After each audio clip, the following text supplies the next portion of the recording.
Hello, Willowbrook family. Today's deep dive is into James, chapter 3, verses 1 through 12. In college, I got a degree in vocal performance. That means I studied to be a singer. Now, all sorts of things may come into your mind when you think about what that would look like. You would think that a vocal student would spend a lot of time learning songs or learning how to breathe or learning how to open your mouth wide enough. And all of that's true. But there is one thing I never imagined would take so much work to control. It's probably the greatest obstacle that faces a singer. It's your tongue. When my vocal professor started talking about that, I had no idea that the tongue can create so many vocal problems.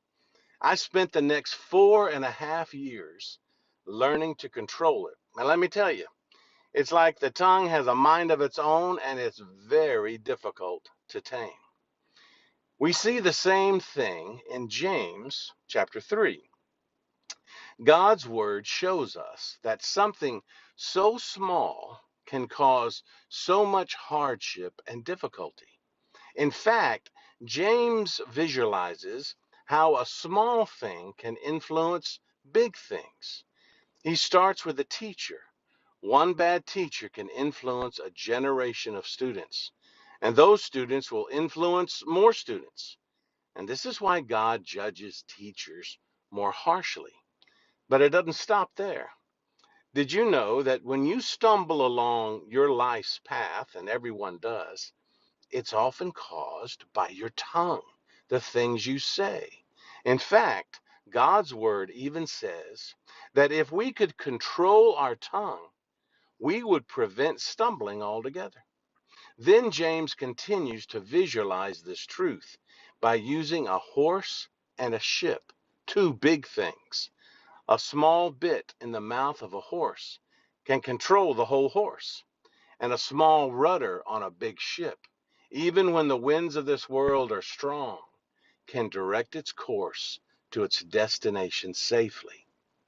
James also tells us how the tongue can be used to destroy. A lit match, carelessly tossed in a dry forest, can lead to disaster.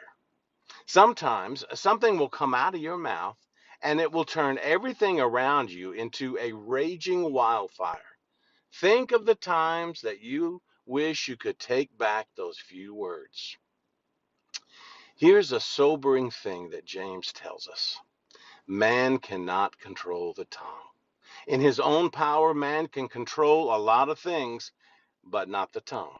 Only God, by his power, can do this. You know, how my vocal professor saw me is much like how God views us, from the perspective of the tongue. One minute, a beautiful sound of positive, godly words come out, and the next minute, we sound like a frog, negative and bitter.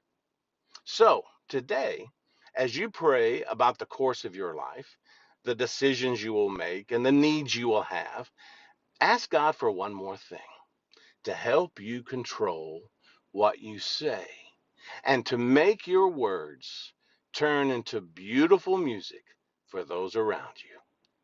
Have a great day in the Lord, Willowbrook.